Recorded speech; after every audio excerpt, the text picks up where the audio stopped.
আসসালামু আলাইকুম, সবাইকে নতুন ভিডিওতে শুভেচ্ছা জানাচ্ছি। এখন বাজে 6:16।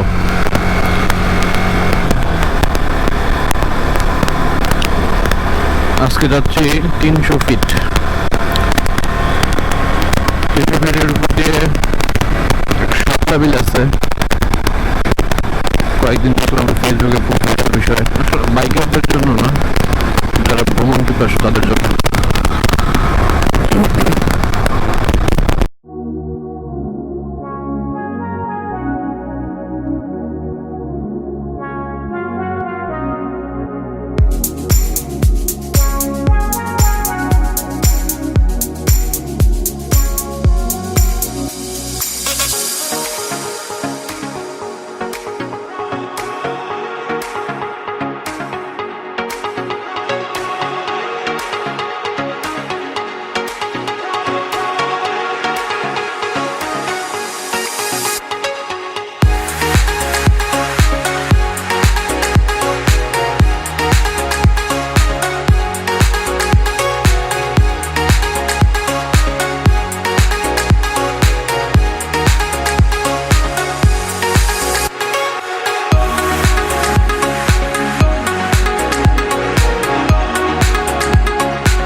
একটু পরে না, নীলা মার্কেটে গিয়ে একটু খাওয়া দাওয়া করতে হবে, কারণ প্রচণ্ড ক্ষুধা লাগছে। আমার তো সকালবেলা উঠি ঘুম থেকে অনেক পরে।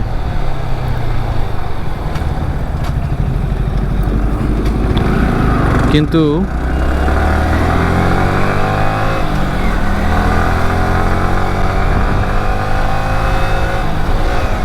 যদি ভোরের দিকে উঠি তাহলে 7টা-8টার মধ্যেই প্রচণ্ড ক্ষুধা লাগে। জানি না এটা কি কারণে, অবশ্যই এত খুব ভোরেই আমাদের আসলে উঠা উচিত, খুব কমই করতে পারি এটা।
এই প্রথম জিন্দা পার্কে আসলাম, খুবই সুন্দর, খুবই সুন্দর। আমি তো মনে করছিলাম জিন্দা পার্কে ঢুকতে হলে কিছু টাকা পয়সা লাগবে, কিন্তু তা তো দেখতেছি না, মানে টিকিট যেটাকে বলে হয়তো আছে। জিন্দা পার্কে কিছু খাবার দাবার আছে, খেতে হবে, খাওয়া দাওয়া করে তারপরে যেতে হবে। আসলেই সুন্দর,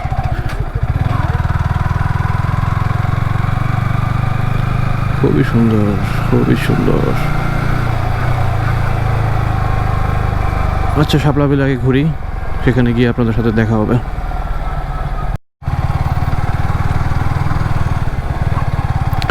আসলে কোথাও ঘুরতে গেলে আগে থেকে একটু রিসার্চ করতে হয় যে কোথায় যাব, কীভাবে যাইতে হবে। আমি সেগুলো কিছুই করিনি আজকে। আমি খুবই অল্প সময়ের জন্য এই জিন্দা পার্কে আসছি, এই ফার্স্ট জিন্দা পার্কে আসলাম। তো জায়গাটা অনেক বড়, মনে হচ্ছে যে সারাদিনের জন্য আসলেই ভালো হইতো। আর শাপলা বিলটা অনেক বড়, পিছনে একটা শাপলা বিল আছে, ওইটা হচ্ছে পদ্মা শাপলা রিসোর্ট, সামনে আর একটা আছে। যে শাপলা রিসোর্টটা জিন্দা পার্কের ভিতরেই, আসলে জিন্দা পার্কের পার হয়ে একটু সামনে আগালেই এই শাপলা বিলটা। দুইটা জায়গা সম্ভবত, একটা হচ্ছে পদ্মা শাপলা রিসোর্ট যেটা ওই পাশে, ওইখানে নৌকা পাওয়া যায়। আবার এখানেও একটা, সামনেও একটা আছে, এখানে নৌকা পাওয়া যায় কিনা সামনে গিয়ে দেখতে পারবো। এই পুরো জায়গাটাই হচ্ছে একেবারে পানিতে পূর্ণ একেবারে, কিন্তু অনেক, কি বলবো এগুলোকে, আমাদের এগ্রিকালচারের ভাষায় এগুলোকে বলে উইড ওয়াটার, জানি না আসলে, ভুলে গেছি, অনেক আগে পড়াশোনা করছিলাম। এখানেও নৌকা পাওয়া যাবে, তবে এখানে শাপলা একটু কম, ওইদিকে শাপলা একটু বেশি পিছনে। এখানে শাপলাও পাওয়া যায়। ওই পাশ দিয়ে একটু ঘুরে তারপরে চলে আসে, এখানে নৌকা নেওয়া যাবে। হ্যাঁ, এখানেও নেওয়া যাবে নৌকা। পুরো জায়গাটি ঘোরার মতো, কিন্তু সারাদিন নিয়ে আসতে হবে। আমি তো সারাদিন নিয়ে আসিনি, এখন কি করবো ভাবতেছি।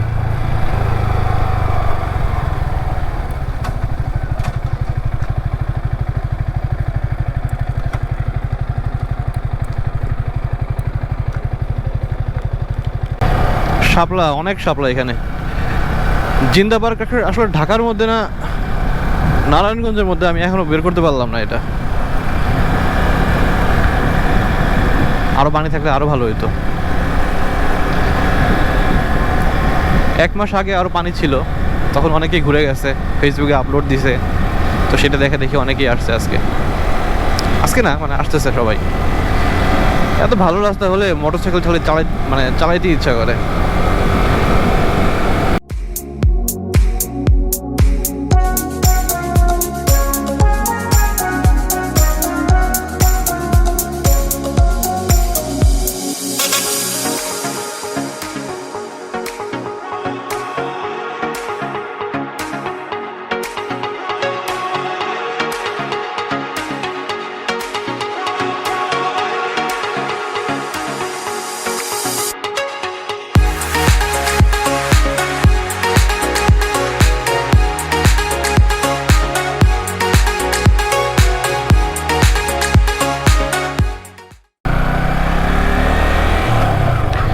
এই পাশটাতে আর আসবো না, তাই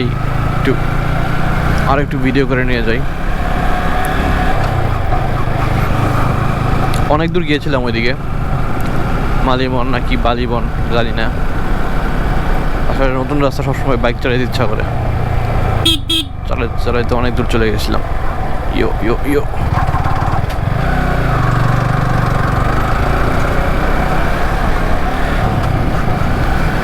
এখন দেখি ওইদিকে পদ্মা শাপলা রিসোর্ট, ওইখানেই যাই। এখানেও ঘোরা যাবে চাইলে, তো ওইদিকেই যাই, ওইদিকেই সবাই ঘুরতেছে। Boyfriend girlfriend.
সকালে আনুমানিক এই জায়গায় 6টায় আসলে ভালো হয়, কিন্তু 7টায় লোক বেশি আসে। আচ্ছা, মনে করেন অনেক কালার, এখানে শাপলা প্রায় 4-5 পদের, অনেক কালারের ফুল আছে। মনে করেন প্রথমত পদ্ম, বেগুনি রঙের শাপলা আছে, লাল শাপলা আছে, সাদা শাপলা আছে। সকালবেলা নাস্তার ব্যবস্থা আছে, হাঁসের মাংস, ভুনা খিচুড়ি। হ্যাঁ ওইটা তো খেয়েই আসলাম। হ্যাঁ এটা খাই। এটা কি ফুল? পদ্ম ফুল আছে। এটা এই ফুলের নামটা কি? পদ্ম। এই যে কাটা কাটা আছে না? হ্যাঁ পদ্ম। আচ্ছা আচ্ছা। আর নৌকা ভাড়া হইলো 300। এত সুন্দর পদ্ম আমি আগে দেখিনি কখনো। অনেকেই দেখে নাই। নৌকা ভাড়া হইলো 300। এত পদের পদ্ম দেখিনি। নৌকা ভাড়া 300, হ্যাঁ আধা ঘন্টার জন্য 200। আধা ঘন্টার জন্য 200। আপনাদের জায়গা কি এই পর্যন্তই না? এদিকে আরো আছে, ওই যে বাড়িগুলো এদিকে। ওইদিকে শাপলা আছে? এদিকে আছে, এইদিকে আছে, এইদিকে আছে। এই এটা খাওয়া যায়। ভিতরে একটা অংশ আছে সাদা, এটা মিষ্টি লাগে আর কি। এটা কাঁচাই খাওয়া যায়? হ্যাঁ কাঁচাই খাওয়া যায়? খাওয়া যায়, এবারে পাকে এগুলো বাইজা খাওয়া যায়। ছোটবেলা থেকে আমরা খাইতেছি। খাইবেন? না আপনি খান। আপনি খাবেন? এই যে যে পদ্ম ফুলগুলা, এগুলো কি আপনার সারাদিনই ফুটে থাকবে? পদ্ম থাকবে সারাদিন। কিন্তু আপনার লাল শাপলা যেটা, ওইটা আপনার বোঝা যাইতেছে। এই যে অলরেডি সব মোটামুটি এখানে লাল শাপলাই বেশি এই জায়গায়। লাল শাপলা অন্য জায়গায় বেশি, পদ্ম আছে। লাল শাপলা এটা ফুটে থাকলে অনেক সুন্দর লাগে না? লাল শাপলা ফুটে থাকলে অনেক সুন্দর লাগে। দেখছেন এই যে একটা পদ্ম দেয়, এই যে বীজ, এই যে বামে। এত সুন্দর পদ্ম সত্যি আমি আগে কখনো দেখিনি। পদ্মটা আসলে সবার কাছে প্রিয়, সুন্দর, কেউ বলে না যে এত সুন্দর।